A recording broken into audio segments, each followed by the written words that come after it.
하나님이시며 말씀이신 예수 그리스도가 우리를 구원하기 위하여 육신을 입고 이 땅에 오셔서 십자가 지시기 위하여 예루살렘에 올라가신 것을 기념하는 종려주일입니다. 종려주일 이후로 이 한 주간을 또는 고난주간, 순환주간이라고 우리가 얘기합니다. 예수님의 삶의 발자취를 우리가 쭉 따라가 보면 주님께서 우리에게 뭘 원하시는지, 어떤 삶을 살기를 기대하시는지를 우리가 볼 수 있습니다. 오늘 고난주간을 이제 맞이하는 우리들이 오늘 말씀을 되새기면서 이 한 주간도 주님께서 원하시는, 또 기뻐하시는 그런 삶을 살아드리는 우리 모두가 될 수 있기를 주의 이름으로 축복합니다. 먼저 첫 번째로 우리가 볼 수 있는 게 주님이 십자가를 지셨기에 우리에게 주어진 십자가를 지기를 원하신다는 것입니다. 예수님께서 목요일날 저녁에 밤새 철야 기도를 하시고 새벽에 붙잡혀 가시고 또 심한 신문 이리저리 끌려다니시다가 나중에 이제 빌라도가 십자가에 못 박아 죽이도록 내줌으로 인해서 엄청난 채찍질을 당하십니다. 이럴 때는 우리가 고난주간에는 패션 오브 크라이스트 영화 한 번씩 다시 한번 보는 것도 괜찮을 것 같아요.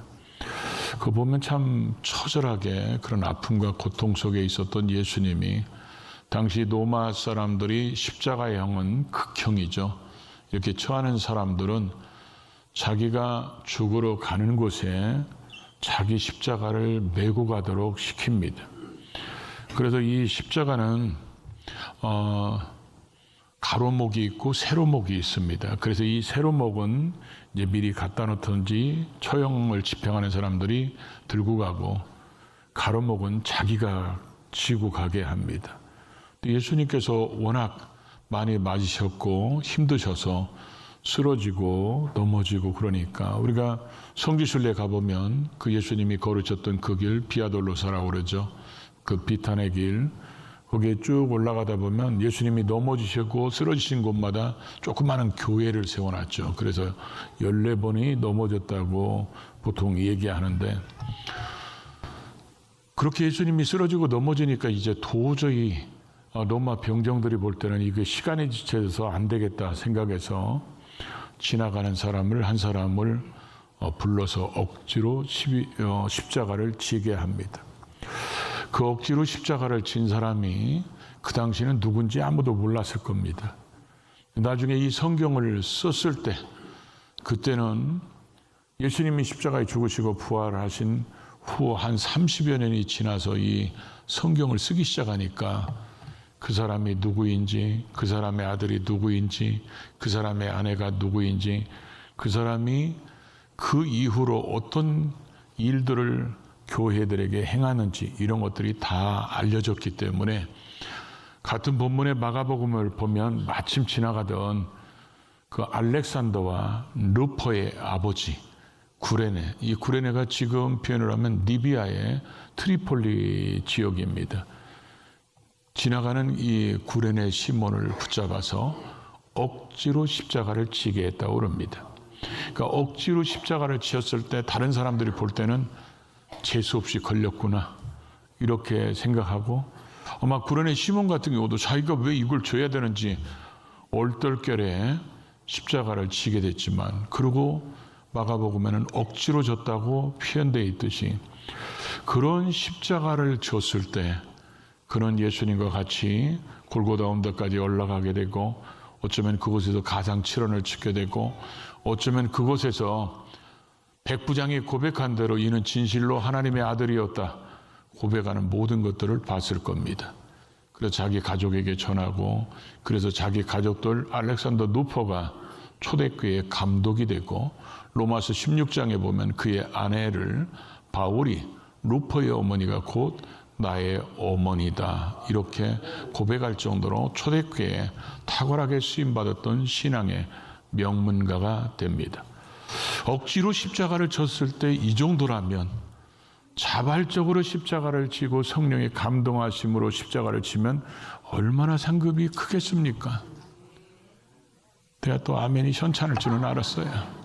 여러분은 기대를 저버리지 않습니다. 예수님께서 마태복음 16장 24절에 말씀하거든요. 누구든지 나를 따라오려거든 자기의 십자가를 지고 자기를 부인하고 자기 십자가를 지고 나를 따를 것이니라. 자기를 부인해야 자기 십자가를 질 수 있다는 거죠. 자기를 부인한다는 것은 자기의 뜻, 자기의 그런 의지를 부정하고 자신의 욕구와 자신의 육체적인 유혹을 허락하지 않고 단호히 물리치는 그런 결단력 있는 모습. 그 부인한다는 말이 원래 다른 쪽에서는 배신하다 이렇게도 쓰여 있거든요. 그러다 보니까 이 의미는 아마 우리가 예수 믿고 구원받기 이전에는 본질상 진노의 자녀고 마귀의 자녀였기 때문에 이제는 확실하게 복음으로 돌아서서 마귀를 배신하고 부인하고 이제 내 모든 것들을 다 내려놓고 하나님의 뜻을 이루려고 하는 그런 삶의 자세. 그게 바로 자기의 부인이고 자기 부인할 때 우리에게 주어지는 십자가를 진다는 것이죠. 그러면서 나를 따르라 나를 쫓으라 했는데 이게 헬라어 시제의 현재 명령형으로 되어 있습니다. 진행형으로 되어 있죠. 이것은 뭐예요? 계속해서 쉼없이 연속적으로 십자가를 지는 것은 이례적이 아니라 계속해서 십자가를 짐으로 우리가 주님 앞에 설 때까지 그 십자가를 져야 된다는 것입니다. 십자가를 지라가면 십자가가 무겁다고 그럽니다. 그래서 주님 앞에 기도하죠. 주님 본래 직업이 목수였으니까 이 무거운 십자가를 좀 잘라달라고 얘기하는 사람이 있고 십자가를 지라겠더니 십자가를 질 생각은 안 하고 귀에다가 걸고 다니는 사람도 있고 십자가를 지라겠더니 목걸이에다 차고 다니면서 마치 십자가를 졌다고 착각하는 것은 아닌지 모르겠어요.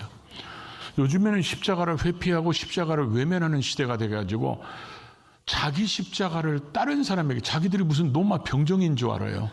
자기 십자가를 남에게 그냥 맡겨가지고 그 사람으로 하여금 자기 십자가까지 지게 하려고는 그런 모습으로 살아가고 있지는 않은지. 그런 사람들의 특징이 뭐라고 그랬죠? 아멘을 잘 안 한다고 그랬죠. 그러니까 여러분들이 그런 모습이 아닐지. 십자가를 진다는 것은 때로는 힘든 시간일 수도 있고 눈물의 시간일 수도 있고 때로는 희생과 헌신이 필요합니다. 그 찬송가 가사 중에 이렇게 표현되어 있더라고요. 십자가를 어떻게 지자고요? 즐거운 마음으로 십자가를 지자. 이 십자가는 주님에 대한 그 십자가의 위대한 복음, 그 사랑을 깨달을수록 우리에게 주어진 십자가가 기쁨이고 감사고 즐거움이 될 수 있는데 그런 게 없다면 십자가는 부담이 될 겁니다. 그리고 피했으면 하는 것이 될 거예요. 예수님 십자가 지셨으니까 우리에게 맡겨진 십자가를 질 줄 아는 그런 성숙한 그리스도인이 될 수 있기를 주의 이름으로 축복합니다. 두 번째 보면 주님께서 고난당하실 때 주님 때문에 울지 말고 너와 내 자녀를 위해서 울라고 말씀하셨어요. 예수님께서 그 십자가를 지고 가실 때 그 쓰러지고 넘어지는 그 아픔과 고통 속에서도 같이 예수님을 따라다니면서 우는 여인들이 있었어요. 그 우는 여인들 중에 아마 마리아 시리즈, 마리아 그룹이 있었을 겁니다. 예수님의 어머니 이름이 뭐죠? 마리아입니다. 나사로의 누이가 누구예요? 마리아입니다. 야고보 요한의 어머니도 마리아, 그냥 마리아만 하면 돼요. 마가의 어머니도 마리아입니다. 어떻게 하셨는지 모르겠어요. 예수님이 그 여인들이 쫓아오면서 예수님이 막 우는 여인들을 보고 그 아픔 가운데 힘든 가운데 있는데 이 여인들에게 예루살렘의 딸들아 나를 위해서 울지 말고 너희와 너희의 자녀를 위해서 울라. 그러면서 두 가지를 말씀하셨어요. 나를 위해서 울지 말라는 거예요. 저는 어렸을 때 고난주간이 되면 교회가 통곡의 바다였어요. 뭐 사람들이 왜 이렇게 울었었는지 몰라요. 금요일날 철야예배 가면요 시작도 전에 다 울고불고 다 난리 났죠. 예수님이 얼마나 아프셨을까, 얼마나 힘들었을까. 그 넘어졌을 때 막 그 패션 오브 크라이스트 봐봐요. 막 그 나무에 깔리고 얼마나 고통스러웠을까. 그래서 예수님의 그 아픔, 그 고통, 그 예수님이 그 말의 의미는 저는 이렇게 생각해요. 예수님을 불쌍히 여겨서 예수님 때문에 울지 말라는 거예요. 예수님 그 아파서 어떻게 해요? 예수님 그 힘들어서 어떻게 해요? 주님이 그러다가 그래 알았어. 그럼 내가 십자가 버릴게. 그랬으면 저와 여러분은 어떻게 됐을까요? 지옥으로 출장 갈 겁니다. 예수님께서는 그렇게 하시려고 이 땅에 오셨어요. 그러니까 우리는 그런 단계, 예수님을 불쌍히 여기는 단계를 넘어서서 우리는 살아가면서 예수님이 십자가에서 죽으시고 부활하셨기 때문에 우리는 죄 사함을 얻게 되고 그 피로 죄 씻음을 받아서 구원받은 우리는 삶의 현장 속에서 죄와 피 흘리기까지 싸워서 이기고 또 이겨서 할렐루야 하나님께 영광 돌리면서 살아야 되는데 그렇게 아멘도 안 하고 또 지고 그러니까 그런 예수님이 십자가에 지신 이유가 뭐예요? 우리 죄 때문에 그러잖아요. 우리에게 지은 죄악 때문에 그러기 때문에 우리는 우리의 가슴을 찢으면서 죄악 때문에 십자가를 또 지시게 하실 수는 없잖아요. 그러니까 우리는 그 죄악을 이길 수 있도록 늘 우리 자신을 돌아보면서 죄와 싸워서 이겨나가는, 그래서 우리 자신을 돌아보면서 가슴을 찢고 울면서 우리는 죄와 어떻게든지 싸워서 이겨나가는 자가 돼야 된다는 거예요.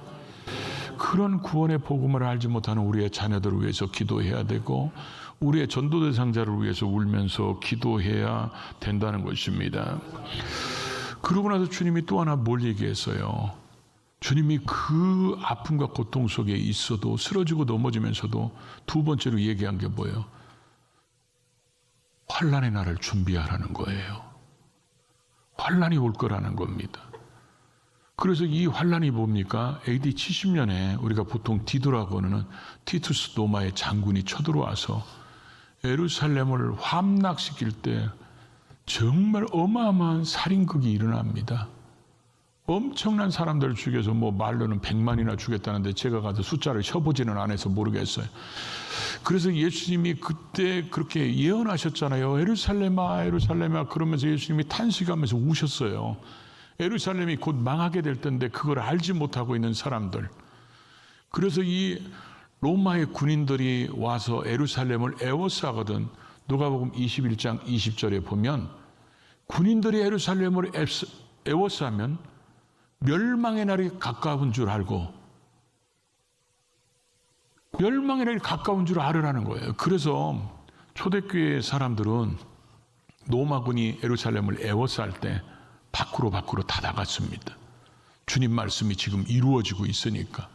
근데 유대인들은, 유대교를 믿는 사람들은 예루살렘으로 모여들었어요. 다 망해도 거기는 안 망할 거야.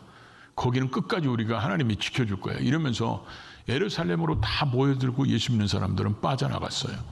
그래서 역사가 교회 사가였던 요세푸스라는 사람이 쓴 책에 보면 그때 수많은 그리스도인들이 빠져나가서 그 생명을 보존할 수 있었다고 기록이 남아 있어요. 그 예루살렘으로 모여들었던 사람들, 예루살렘에서 빠져나갔던 사람들, 그래서 이 기독교와 유대교가 더 갈리게 된 것이 방향이 달랐기 때문에 그렇다고 그래요. 그때 그 수많은 사람들이 엄청난 그런 죽음과 고통을 당했는데, 그래서 지혜롭게 준비해서 빠져나갔잖아요. 그래서 주님이 십자가 지고 가시면서 그 말씀을 하셨다는 거예요. 그래서 사람들이 그때 살아남게 됐는데, 우리는 이 땅에 살아가면서 가까이는 그런 일이 있었지만 멀리는 이제 예수님의 재림이죠. 예수님이 재림하는 날은 우리에게 영광스러운 날이고 복된 날이지만 반대로 얘기하면 세상에 심판이 오는 날이에요.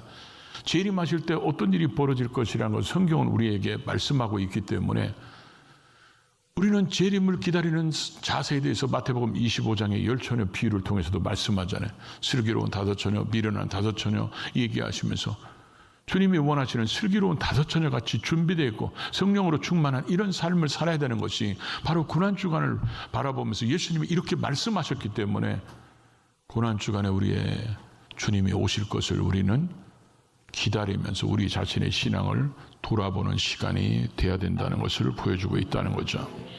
세 번째로는 오늘 본문의 말씀은 35절에 보면 그러죠. 백성은 서서 구경하는데 관리들은 비웃었다. 백성들은, 이스라엘 백성들은 주님이 십자가에 죽으시는데 전부 다 거기에 대해서 무관심합니다. 관리들은 유대 종교 지도자들을 얘기합니다. 이 사람들은 비웃습니다. 36절에 가보면 이제 희롱하는 군인들의 모습이 나옵니다. 군인들은 희롱합니다. 38절에 가보면 이제 한 행악자는 예수님을 비방합니다. 그래서 성경에 예수님이 십자가에 죽을 때 희롱하는 사람들이 있고 또 비웃는 사람들이 있었고 조롱하는 사람들, 비방하는 사람들이 있었다는 거죠. 그래서 당시 유대 종교 지도자들은 종교적 시각에서 예수님에 대해서 이렇게 얘기합니다. 저가 남은 구원하였으니까 너가 하나님의 사람이면, 하나님이 보내신 메시아라면 너 자신을 구원해라, 이렇게 얘기합니다. 로마 군인들은 정치적 시각으로 보고 얘기합니다. 네가 유대인의 왕이면 너 자신을 구원해라. 한 행악자는 이렇게 얘기합니다. 너 그리스도가 아니냐? 너와 우리를 구원해라. 그런데 이 구원하라는 말이 명령형으로 써 있어요. 이 구원받지 못한 또 한 명의 이 그 행악자는 제가 볼 때는 틀림없이 조폭 두목이었나 봐. 그 상황에서도 예수님한테 명령하는 거예요. 너와 우리를 구원하라고. 근데 여러분, 이 사람들이 전부 다 조롱하고 비웃고 비방하는 것이 전부 다 뭐와 연관되어 있어요? 구원과 연관되어 있습니다. 전부 다 구원을 조롱하고 있다는 거예요. 구원을 조롱하고 구원을 비웃고 구원을 비방하고 있습니다. 그렇게 조롱하고 비웃고 비방할 때 예수님은 뭘 하셨습니까? 아버지여, 저들의 죄를 사하여 주옵소서. 저들이 알지 못해서 그렇습니다. 예수님은 그렇게 조롱하고 비웃고 비방하는 사람들을 향해서 용서해달라고 기도하고 있습니다. 그러니까 우리도 같이 비방하고 같이 비웃고 같이 희롱하지 말고, 알지 못해서 그러니까 진리를 알지 못하고 복음을 알지 못하는 사람들을 향해서 우리는 넓은 마음으로 이해하고 그들의 죄를 용서하는 기도를 해야 그게 주님이 우리에게 원하시는 삶이라는 것입니다. 또 하나는 주님을 믿고 구원받아야 하고 반드시 사람들을 구원받도록 만들어야 한다는 것입니다. 이 십자가 때문에 두 종류의 사람으로 나눠집니다. 오늘 좌우편의 강도도 나눠지죠. 유일한 구원의 길은 예수밖에 없다. 그래서 회개하고 믿는 구원받은 부류가 있고, 십자가에 매달리신 예수님을 보면서 무능하다, 연약하다, 그러면서 저게 무슨 메시아냐, 그러면서 십자가의 복음을 거부하는 무리들이 있었습니다. 구원받은 강도는 오른쪽이다 왼쪽이다 성경에는 없습니다. 그런데 이 구원받은 강도가 말하는 것이 처음하고 끝하고 달라집니다. 이 같은 본문이었던 마태복음 27장 44절이나 마가복음 15장 32절에 보면 이 두 강도가 똑같이 예수님을 욕했다고 기록되어 있습니다. 똑같이 욕했다고 기록하는데 오늘 누가복음에 보면 한 사람은 계속 욕하고 한 사람은 아니라는 것을 또 보여줍니다. 그럼 우리가 생각할 때 둘이 같이 십자가의 좌우편에 걸렸을 때, 같이 매달렸을 때 예수님께서 십자가에 매달려서 가상칠언이라는 걸 하십니다. 7가지 말씀을 하시는데 오늘 본문에 나와 있는 말씀이 그 가상칠언 중에서 2가지가 나와 있는데 우리가 보면 43절에 보면 이렇게 말씀하시죠. 예수께서 이르시되 내가 진실로 내게 이르노니 오늘 내가 나와 함께 낙원에 있으리라. 이게 예수님이 가상칠언 중에서 2번째 하신 말씀입니다. 그러니까 가상칠언이 나머지 3번째, 4번째, 7번째 할 때까지 이것 때문에 이 사람이 마음을 돌린 게 아니라 이 2번째 말씀 하기 전에 마음을 돌렸다는 거예요. 그럼 같이 욕하다가 왜 이 사람이 마음이 돌렸을까? 그게 우리가 생각하는 게 34절이에요. 그렇게 사람들이 희롱하고 비웃고 비방하는데 예수님 뭐라고요? 아버지여 저들의 죄를 사하여 주옵소서. 저들이 알지 못해서 그럽니다. 이 기도를 듣고 아마 제가 볼 때는 이 강도는 충격에 빠졌을 것 같아요. 왜냐하면 자기들이 지금까지 감옥에 있든지 뭐 감옥 밖에 있다가 예수님 하시는 모습을 보고 왔는지는 몰라도 예수님이 하신 사역을 들어보면 오병이어의 기적을 행하고 병든 자들을 고치고 귀신을 쫓아내고 예수님이 악한 짓을 한 것이 없는 거예요. 이들이 볼 때는.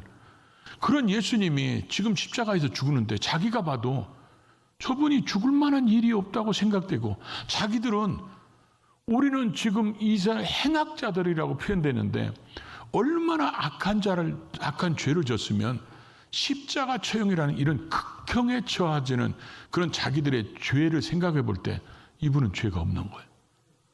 이분은 이런 보응을 받을 필요가 없는 거예요. 자기들은 죄진 거에 대한 보응을 받는데 예수님은 그럴 이유가 없다는 거예요.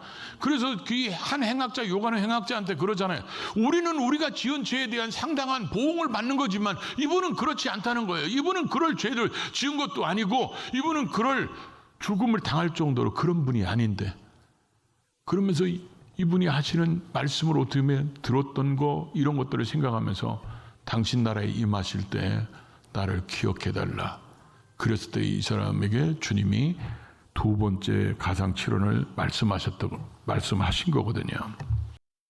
가끔 우리 이런 얘기하죠. 성경 창세기부터 요한계시록 전체를 두 글자로 얘기하면 뭘까요? 그럼 우리는 구원이라고 얘기합니다. 네 글자로 얘기하면 뭘까요? 예수 구원이라고 합니다. 다섯 글자로 얘기하면 뭘까요? 이분은 반찬이 더 나올 텐데 이 사람이 지금 그 얘기를 한 거예요. 당신의 나라에 임하실 때 나를 기억해달라. 여러분 성경의 가장 핵심 주제가 뭐냐면 하나님 나라예요. 그래서 예수님이 하나님 나라가 왔다고 선포하라고 그러잖아요. 그런데 우리는 하나님 나라 하면 대부분 이중적인데 대부분 우리가 죽고 가는 걸 얘기해요. 천국에서 하나님 나라에 사는 것. 그런데 예수님께서 이 땅에서 말씀하셨을 때 하나님 나라는 천국뿐만 아니라 이 땅에서도 이루어지는 거예요. 그래서 하나님이 통치하시는 나라. 그래서 하나님의 통치를 받는 사람이 누구냐? 예수 믿고 구원받은 사람. 하나님의 통치 기준이 말씀이고 하나님의 말씀이 기준이고 가치관이고 인생의 목적이고 이걸 가지고 살아가는 사람들, 그것이 그렇게 살아감으로 인해서 주님도 이렇게 말씀하셨죠. 너희가 서로 사랑하면 사람들이 너희를 뭐라고 할 거라고요? 내 제자라고 할 거라고. 그리스도의 사랑으로 이해하고 포용하고 감싸주며 살아가는 사람들, 그래서 그들을 통치하시는 분이 하나님인 나라, 이게 하나님 나라예요. 근데 우리는 죽어서 가는 하나님 나라만 생각하고 있으니까 이 땅의 삶이 빛과 소금의 역할을 못하는 거예요.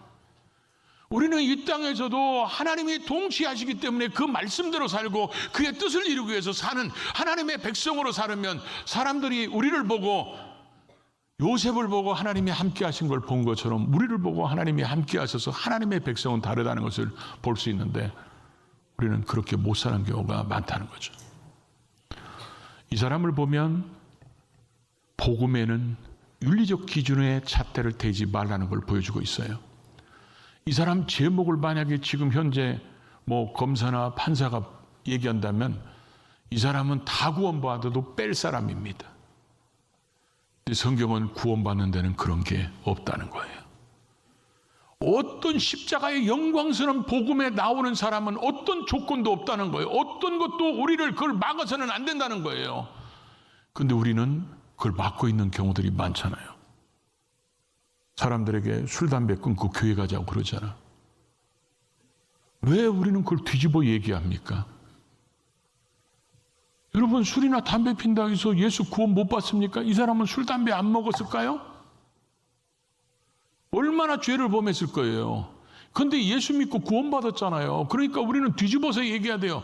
술, 담배 하더라도 예수 믿고 구원받으면 됩니다. 제사 지내도 예수 믿고 구원받으면, 제사 드리더라도 예수 믿고 구원받으면 됩니다. 그러면 제사가 예배로 바뀔 것이고 술, 담배가 끊어지게 될 텐데 우리는 교회 오지도 않은 사람들한테 술, 담배 끊고 오라고 그러니까 못 끊어서 못 나오잖아.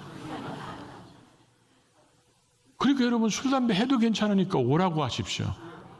그 사람도 구원받을 수 있습니다. 저는 뭐 어머니가 그랬다 해서 그런 게 아니고 진짜 고난을 우리가 놓치고 있다는 것이죠. 우리가 예수의 복음을 들고 나가면 사람들은 희롱하는 사람들이 있고 비웃는 사람들이 있고 비방하는 사람들이 있습니다. 우리는 예수의 복음을 그렇다고 해서 포기하면 안 됩니다. 그런 어려움이 있고 고난이 있을지라도 가서 복음을 전해야 되는데 그렇다 해도 금식하지 말라는 얘기는 아닙니다. 하더라도 주님이 원하시는 것은 주님이 당한 고난을 우리가 똑같이 지금 당하라는 거 아니라는 거예요. 근데 우리가 똑같이 하려고 하고 있어요. 우리는 그런 영광스러운 복음을 어떤 핍박과 조롱이 있을지라도 전하는 삶을 살아야 되지. 주님이 다 이뤄놓으신 거, 우리가 받아야 될 고난 다 받으셨기 때문에 우리는 주님 때문에 기쁨을 누리며 이 고난을 당하면서까지 십자가를 지신 그 주님이 원하시는 그 마음을 헤아려 복음을 전하는 사람들이 돼야 된다는 거죠. 한 주간 지나면서 용서하시고 비난과 비방이 있을지라도 복음 전하고 우리의 주어진 십자가를 팽개치지 말고 주님 주신 십자가 끝까지 지고 주님을 기쁘시기에 하는 그런 삶을 살아드리는 우리 모두가 될 수 있기를 주의 이름으로 축복합니다.